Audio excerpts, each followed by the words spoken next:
L'actualité, une présentation de Fonderie Poitras à Lillet, fier d'être un solutionneur de problèmes fiables pour les plus grands manufacturiers de pièces d'origine du monde.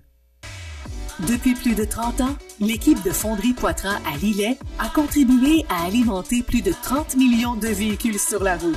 Poitras, bien plus qu'un métier de fonderie, une passion pour les dépassements. Joins-toi à nous.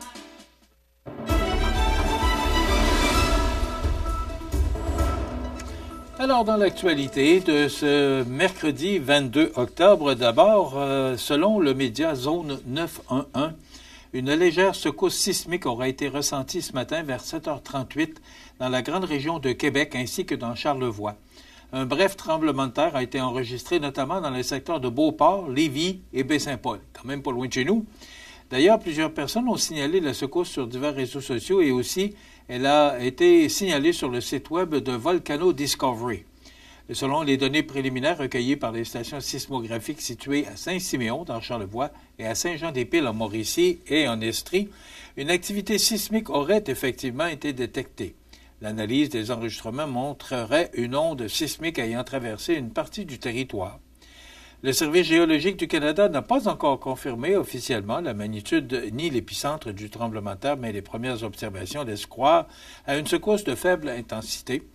Charlevoix demeure reconnu comme l'une des zones sismiques les plus actives de l'Est du pays, où de petites secousses sont enregistrées chaque année. Donc voilà, c'est selon le média 911 qui a été le premier à sortir cette information. Alors, moi, ce sont des gens qui ont entendu ça sur des ondes de stations de radio de Québec, là. Alors, on a vérifié. Donc, il y aurait eu une petite secousse sismique, là, notamment dans les secteurs de Beauport, Lévis et Baie-Saint-Paul. Les jeunes de Bellechasse s'expriment sur le civisme, appellent à l'écoute et à l'action collective. C'est plus d'une trentaine de jeunes qui se sont réunis à Saint-Damien-de-Buckland. C'est organisé par Agir collectivement dans Bellechasse qu'on a reçu. Ce sont des événements qu'on organise sporadiquement avec les jeunes. Et cette consultation publique réunissait, oui, une trentaine de participants, des jeunes, des intervenants et des citoyens engagés. Au fil des discussions, les participants ont mis en lumière une génération consciente des enjeux sociaux, ouverte au dialogue et désireuse de s'impliquer activement dans sa communauté. Donc, plusieurs ont souligné la maturité et la lucidité des jeunes présents, tout en saluant des initiatives inspirantes, comme le Comité des jeunes de Saint-Gervais, un modèle d'implication locale qui favorise l'appartenance et la participation citoyenne. Donc, une belle réussite pour cette 11e édition, ou ce 11e rendez-vous. Donc, ensemble, les jeunes souhaitent continuer à bâtir des milieux de vie plus respectueux, inclusifs et dynamiques et veulent trouver toute leur place au cœur de la communauté. Donc, c'est très positif et très constructif que ce genre de rencontre. Le Fonds Jeunesse, Environnement et Innovation qui vient d'annoncer une contribution de 1 000 $ au projet Face au Dragon. Vous en a parlé, les jeunes sont venus nous en parler. C'est une initiative du Carrefour Jeunesse Emploi de Montmagny, de Carrefour Jeunesse Emploi de la MRC de Montmagny. Cette aide permettra d'intégrer une toute nouvelle flamme verte au concours destiné à encourager les jeunes entrepreneurs à développer des projets à forte valeur environnementale. Voilà. Les personnes intéressées peuvent soumettre un projet en remplissant le formulaire disponible sur le Fonds Jeunesse, Environnement, Innovation, /Richelieu-Montmagny. On sait que c'est la Fondation Richelieu qui encourage ces jeunes à proposer des projets, surtout au niveau environnemental ou éco-responsable. Montmagny a une fois démontré son dynamisme et son engagement. C'est plus de 1250 personnes qui ont participé à la Grande Marche de Montmagny, le 5 km. Ça avait lieu samedi dernier. Cet événement s'inscrit dans le cadre du Grand Défi Pierre Lavoie et la Fédération des médecins omnipraticiens du Québec, visant à promouvoir la pratique de l'activité physique pour prévenir de nombreuses maladies. Et encore, d'autant plus fier que Montmagny s'est classé parce qu'il y avait 120 villes du Québec qui participaient à cet événement-là. C'était sur 3 jours. Bien, Montmagny s'est classé quand même très positivement devant Drummondville, Sherbrooke et Granby, quand même, des municipalités beaucoup plus populeuses que la nôtre. Donc, c'est très digne de mention. Comité organisateur composé de la Ville de Montmagny, les Enfants de cœur et groupe de médecine familiale de Montmagny. Tenu à remercier chaleureusement tous ceux qui ont participé à cette belle activité. Le comité crise sociale formé par la Corporation de développement communautaire CDC Simon-Manny-Lillet et plusieurs de ses organismes membres lancent un appel aux candidats et candidates aux élections municipales pour qu'ils se prononcent publiquement sur les enjeux de logement social dans la région.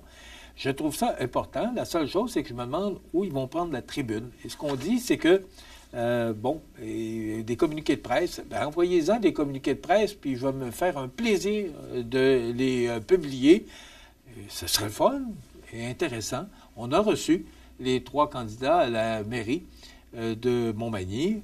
Ils nous ont parlé de leurs ambitions et aussi de ce qu'ils projettent pour les 4 prochaines années. C'est sûr que le logement fait partie de leurs préoccupations, mais on aimerait peut-être en savoir davantage sur exactement de quelle façon ils veulent s'y prendre pour augmenter et régler la crise du logement chez nous. On sait qu'il y a plusieurs établissements de logement là, qui ont poussé depuis quelques années dans notre région. Mais ce qu'on nous dit, et vous vous souvenez, on en a parlé la semaine dernière, la MRC de Montmagny qui soutient et, je cherche les bons mots, confirme vouloir soutenir, voilà, les promoteurs qui voudraient justement bâtir des édifices à logement. On va les soutenir, on va les aider. Et même, il y a des programmes qui pourraient être offerts sans intérêt, quand même. Quand on parle d'un coût de logement, on m'a déjà dit que construire un édifice à logement, ça représente à peu près 200 000. Ça représenterait, je vais le dire au conditionnel, parce que probablement que les montants ont changé depuis le temps où j'ai entendu ça, au rythme que les coûts augmentent. Mais ça pourrait signifier aux alentours de 200 000 $ par appartement ou par logement. Donc, ça veut dire que si vous construisez 6 logements, bien, c'est un projet de 1 200 000 et moi, je dirais que c'est peut-être encore plus que ça, plus l'achat de terrain. Alors, ça prend de l'aide ou encore, ça prend des promoteurs là, qui sont bien financés. Alors, la MRC qui soutient ces projets-là. Alors, ça peut être une des réponses pour la CDC ici, Montmagny-Lillet, mais on invite la classe politique à se prononcer là-dessus. Il reste 1 semaine et demie aux élections. D'ailleurs, c'est le 26 octobre, ce dimanche. Vous savez que c'est le vote par anticipation. Donc, déjà, et on sait que c'est très couru, le vote par anticipation. Alors, c'est déjà beaucoup de monde qui se seront déjà prononcés pour les élections du 2 novembre prochain. Donc, s'il y a des candidats et candidates qui veulent se faire entendre, vous avez la tribune de CMA-TV qui vous est offerte pour nous faire savoir là, quelles sont vos intentions à ce niveau-là. Et les élèves du Collège Jésus-Marie de Bellechasse qui disposent désormais d'un véritable studio d'enregistrement professionnel grâce à la générosité de la Fondation Bob Bissonnette. C'est 3 000 $ qu'on a reçus. Ça nous a permis de faire l'achat d'équipements essentiels tels que microphones, ordinateurs et cartes de son, batterie électronique, enceinte de référence, écouteurs et câblage complet. Donc, l'inauguration officielle qui a eu lieu dernièrement. C'est un beau cadeau que la Fondation Bob Bissonnette a offert c'est la Fondation Bob Bissonnette, c'est important de le mentionner, a offert au Collège Jésus-Marie de Bellechasse. Et la magie de l'Halloween, Montmagny s'emparera de cette fête au cours des prochains jours, plus précisément jeudi le 31 octobre prochain. C'est pas vendredi le 31 octobre prochain, Jean? Je m'aperçois, il me semble que c'est bien vendredi. Alors, dans le communiqué, c'est écrit jeudi, mais c'est bien vendredi, le 31 octobre prochain. Voilà. Alors, c'est l'Halloween, on sait que c'est le 31 octobre, à moins qu'on nous dise que l'événement a lieu le 30 octobre, le jeudi, mais ça me surprendrait. On va sûrement vouloir organiser cette fête-là, la journée exacte, en plus que ça tombe vendredi. Donc, il doit y avoir une petite erreur de la personne qui nous a fourni ce communiqué de presse de la ville de Montmagny. Même si le premier ministre, sur la scène maintenant provinciale, nationale et internationale, même si le premier ministre assure qu'il sollicitera un 3e mandat, il ne convainc pas grand monde. À peine 16 % des Québécois croient qu'il devrait se représenter aux élections de l'automne 2026, révèle le sondage Somme réalisé pour la presse. Le premier volet de ce coup de sonde, publié mardi, montrait un appui à la réforme du régime syndical, au resserrement de la laïcité et aux coupes dans la bureaucratie, annoncé par François Legault dans son plan de match pour la dernière ligne droite de son mandat.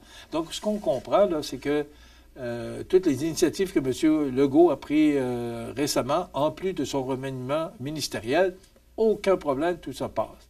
Mais c'est le message du premier ministre qui semble ne plus passer. Donc, des résultats majeurs, 3 options ont été offertes aux milliers de personnes sondées concernant l'avenir politique de François Legault. Ainsi, 31% pensent que le premier ministre devrait démissionner avant la fin de son mandat et 43% croient qu'il devrait achever son mandat puis se retirer de la vie politique. Enfin, ce sont donc 74% des Québécois qui veulent le départ de M. Legault d'ici les élections de, il me semble que c'est le 5 octobre 2026. Alors voilà, c'est un sondage publié par la presse, le Somme la presse. Hier, il y avait débat sur les ondes de Radio-Canada Québec, alors qu'on pouvait voir les 6 candidats à la mairie de Québec, dont Jackie Smith, Bruno Marchand, Claude Villeneuve, Sam Hamad, Stéphane Lachance et Anne Guérette. Et ce qu'on nous dit et ce qu'on nous rapporte ce matin, sous la plume de Stéphanie Martin et de Tayeb Moala, c'est que ce débat, c'est le tramway qui était au cœur du débat. Encore une fois, on parle du débat. C'est que messieurs Lachance et Hamad ne sont pas tellement chauds à l'idée d'un tramway. M. Hamad l'a mentionné qu'il croit beaucoup plus à un service SRB, service rapide avec une technologie d'avenir, comme il le mentionne d'ailleurs. Alors, on pensait que cette année, il y aurait d'autres idées amenées sur le terrain, mais le tramway est encore bien au cœur de cette campagne électorale qui a lieu à Québec, avec 6 candidats. M. Marchand, qui a une bonne longueur d'avance. Et je voyais ce matin sur les ondes de RDI que M. Stephen Blaney, qui est candidat pour la mairie de Lévis, serait en avance dans le secteur de Lévis. Mais il reste encore une semaine et demie. On sait que M. Blaney a été pendant plusieurs années député conservateur dans Lévis-Bellechasse. On apprend aussi que la vérificatrice générale du Canada a brossé un autre sombre portrait de l'état de l'agence. On parle de l'Agence de revenus du Canada, qui est visée par un autre rapport dévastateur de la vérificatrice générale. Ce qu'on apprend ce matin, sous la plume de Guillaume Saint-Pierre, c'est que lorsqu'il tombait sur un employé de l'Agence de revenus Québec, les appelant à la recherche d'informations générales sur les impôts recevaient la bonne information seulement 17% du temps. On dit qu'on attend beaucoup. C'est plus d'une trentaine de minutes qu'on attend pour parler à l'Agence de revenus. C'est ce qu'on apprend ce matin. Personne n'est surpris. On travaille à vouloir améliorer le service de l'Agence du revenu du Canada. Mais c'est un gros bateau à tourner, donc c'est à suivre. C'est le rapport annuel de la vérificatrice générale du Canada. Et je termine là-dessus. Rémi Nadeau nous apprend ce matin, ou se demande, Rémi, savoir sur quelle planète vivent nos députés. La Constitution monopolise la période de questions. Il y a tellement de sujets dont on pourrait aborder, mais pourtant, depuis 2 semaines, on ne parle que du projet déposé par Jolin Barrette, le ministre de la Justice, sur la Constitution du Québec. Alors, ce que M. Nadeau nous dit ce matin, c'est qu'il y a beaucoup d'autres sujets dont on pourrait discuter, mais on parle de Constitution. Et la rencontre prévue entre Poutine et Trump serait reportée. On verra bien pourquoi M. Trump a décidé de reporter cette rencontre avec M. Poutine. Voilà, ça complète déjà notre émission. Dans un moment, on vous propose les avis de décès. Mireille Thibault et Colin Lévesque sont avec nous demain. Bonne journée, à demain. L'actualité, une présentation de Fonderie Poitras à Lillet, fier d'être un solutionneur de problèmes fiables pour les plus grands manufacturiers de pièces d'origine du monde.